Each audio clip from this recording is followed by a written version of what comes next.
Welcome to coding OTT. Chapter 22 है ये HTML का। चैप्टर 21 अगर आपने देखा होगा तो ही ये वीडियो समझ में आएंगी आपको।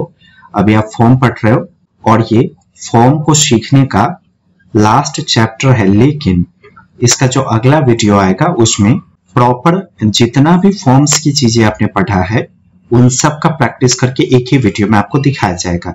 लेकिन ऐसे अगर आप समझो तो ये आपका फॉर्म का लास्ट चैप्टर है, मतलब जितनी भी चीजें फॉर्म में होती है वो आज आपका कंप्लीट हो जाएगा। चैनल सब्सक्राइब करके बेल आइकन को हिट कीजिएगा, लाइक कीजिए, अपने फ्रेंड्स में जरूर शेयर कीजिएगा वीडियो को। डेस्कटॉप पे मैं एक फाइल क्रिएट करके सेव कर रहा हूँ। फाइल का नाम मैंने डिफाइन कर दिया html.html।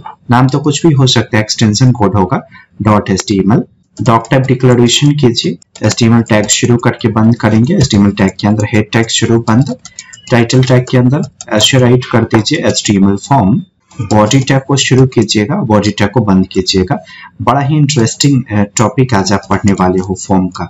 सेंटर शुरू करेंगे, सेंटर के अंदर H1, ये सब कुछ आप लोग जानते हो।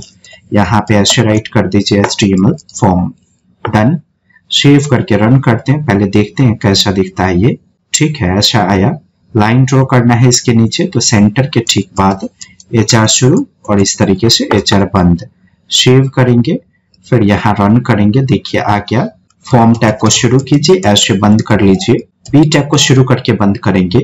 मैं चाहता हूं कि एक ऐसा इनपुट फील्ड मैं क्रिएट करूं जिससे यूजर फाइल अपलोड कर सके। ओके, क्लिक करने के बाद फाइल का डायलॉग ओपन हो, वो फाइल चूज करे और फाइल अपलोड करे। तो ऐसा कैसे होगा? इनपुट टैग को शुरू करके बंद करेंगे। बस आपको टाइप का वैल्यू सेट कर देना है फाइल। डन। ऐसा करने से जब इस पे क्लिक करेगा तो फाइल अपलोड करने को बोला जाएगा। नेम का वैल्यू आप फाइल अपलोड करने के लिए बना रहे हो ना, तो यहाँ पे फाइल दे दीजिए। सेव करके रन करेंगे। आ गया। देखिए जब आप इस पे क्लिक करोगे तो फाइल अपलोड करने को बोला गया, लेकिन यहाँ देखिए आपको ऑल फाइल्स दिख रहा है। मैं चाहता हूं कि सिर्फ इमेज सेलेक्ट करने को बोला जाए। ओके, तो ये कैसे होगा? इसके लिए एक्सेप्ट एट्रीब्यूट आपको मिलता है इनपुट फील्ड में। तो एक्सेप्ट एट्रीब्यूट का वैल्यू अगर आपने ऐसे दे दिया .mp4, तो जब ये इस पे क्लिक होगा यूजर के द्वारा तो सिर्फ mp4 फाइल का डिमांड किया जाएगा।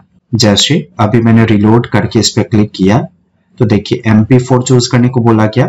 यहाँ पे है ना mp4, सिर्फ mp4 ही वीडियो आपको यहाँ पे दिखेगा। ठीक वैसे ही इमेज का कोई आप चाहते हो स्पेसिफिक एक्सटेंशन कोड वाला फाइल आपका सेलेक्ट करने को बोला जाए तो .jpg, .png ऐसे डाल दीजिए। तो अभी मैंने .jpg रखा, तो यहाँ देखिए ये सिर्फ .jpg इमेज का डिमांड करेगा। यहाँ .jpg इमेज नहीं है इसलिए ये खाली दिखा। आप चाहते हो कि किसी भी प्रकार का इमेज अपलोड में लिया जा सके तो आप ऐसे राइट कीजिएगा images/*। तो इमेज गिफ में होगा, PNG में होगा, WebP में होगा, कोई फर्क नहीं पड़ता है। हर प्रकार का इमेज ये एक्सेप्ट कर लेगा। रिलोड कीजिए, मैंने इस पे क्लिक किया। यहाँ देखिए, सॉरी इमेजेस राइट नहीं कीजिएगा, ऐसे राइट कीजिएगा image/*। यहाँ देखिए सिर्फ इमेज फाइल को चूज करने को बोला गया। तो आप चाहते हो एक्सटेंशन कोड की रिक्वायरमेंट ना हो, कोई भी एक्सटेंशन सेलेक्ट हो सके इमेज का, तो ऐसे लिखिएगा।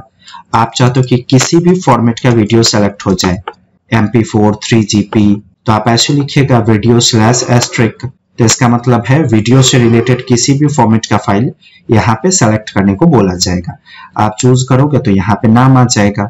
एक और एट्रीब्यूट होता है इसमें मल्टीपल। जैसे अभी जब आप इसका इस्तेमाल करोगे तो एक ही फाइल सेलेक्ट हो पाएगा, लेकिन अगर आपने मल्टीपल दे दिया तो एक से ज्यादा फाइल सेलेक्ट किया जा सकेगा एक बार में।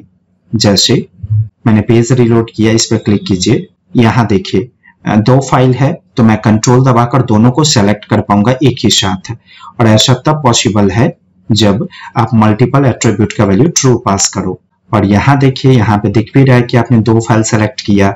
जो फाइल सेलेक्ट हो रहा है उसको यहाँ पे दिखाया भी जा सकता है, चाहे वो ऑडियो हो, इमेज हो, लेकिन उसके लिए दूसरा लैंग्वेज पढ़ना होगा आपको। वो HTML के बाद पढ़ते हैं, काफी आगे की चीजें है।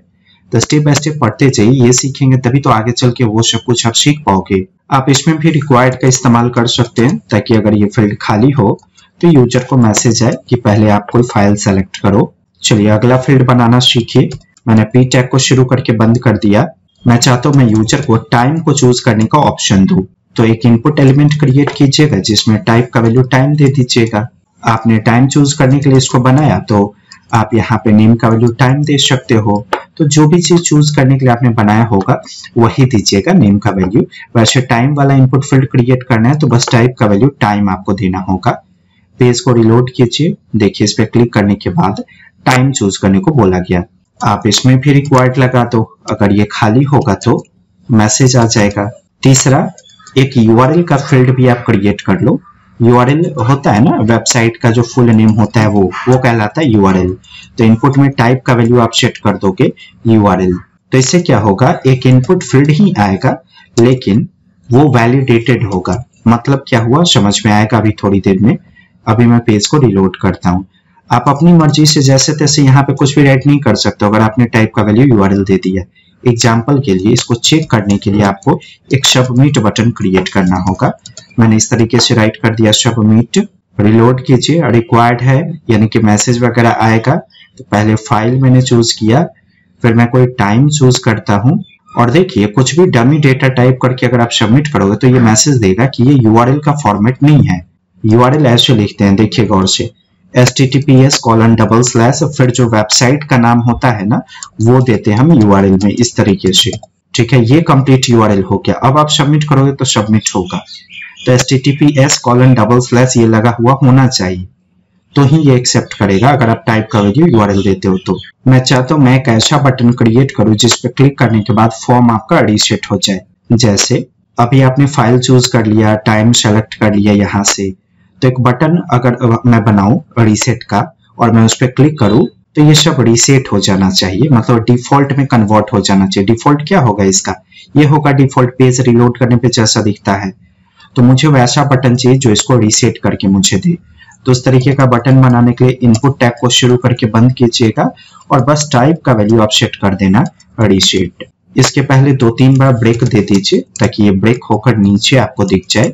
सेव करके रन कीजिए। अब आप कुछ भी सेलेक्ट करो यहाँ से, या यहाँ पे आप टाइम सेलेक्ट कर लो, या यहाँ पे आप यूआरएल दे दो और नोटिस कीजिए जैसे ही आप रीसेट पे क्लिक करोगे ये सब खाली हो जाएगा। मैंने इस पे क्लिक किया, हो गया खाली, नो फाइल चूजन, टाइम भी चला गया और यूआरएल भी चला गया। तो ऐसे आप रीसेट बटन को बनाओगे। देखिए सबमिट बटन बनाने का 2 तरीका है। एक तो बटन टैग से आप सबमिट बटन बना लो, एक और तरीका है आप इनपुट टैग से भी सबमिट बटन बना सकते हो। बस आपको इनपुट टैग में टाइप का वैल्यू सेट करना है सबमिट। और हाँ, अगर आप टाइप का वैल्यू रीसेट या सबमिट देते हो तो इनपुट टैग में नेम एट्रीब्यूट लगाने की आवश्यकता नहीं है। पेज को रिलोड कीजिए, देखिए अभी भी सबमिट दिखा आपको। मुझे ये सबमिट लिखा हुआ चेंज करना है। मैं चाहता हूं मेरा अपना कुछ कस्टम टेक्स्ट हो, तो वैल्यू की सहायता से आप ये चेंज कर सकते हो। मैंने राइट कर दिया लॉगिन। सेव करके रन कीजिए, देखिए गौर से यहाँ पे लॉगिन आ गया। तो ऐसे आप टेक्स्ट को चेंज करोगे। तो सबमिट बटन बनाने का 2 तरीका है, या तो आप इनपुट टैग से बनाओ, नहीं तो आप बटन टैग से बनाओ। एक कंफ्यूजन हो सकता है आपको कि फ्यूचर में हमें इनपुट टैग से बनाना चाहिए सबमिट बटन या बटन टैग से। मैं रेकमेंड करूंगा आप इनपुट टैग से ही बनाइएगा। जब आप काफी आगे चले जाओगे कोडिंग के फील्ड में, कुछ और लैंग्वेज पढ़ लोगे HTML के साथ साथ, तब आप बटन से बनाओगे तो उसका कुछ वैल्यू पता चलेगा। बटन फॉर्म के अंदर शुरू करने का एक स्पेसिफिक कॉज होता है। अभी आप इतना ही ध्यान रखना कि आगे चल के फ्यूचर में जब भी आपको फॉर्म बनाना होगा HTML में, तो सबमिट बटन के लिए हम इनपुट टैग से ही उसको बनाने का कोशिश करेंगे। ओके, तो ऑलमोस्ट जितना भी फॉर्म टैग के अंदर चीजें थी सब आपने सीख लिया 3-4 वीडियो के अंदर।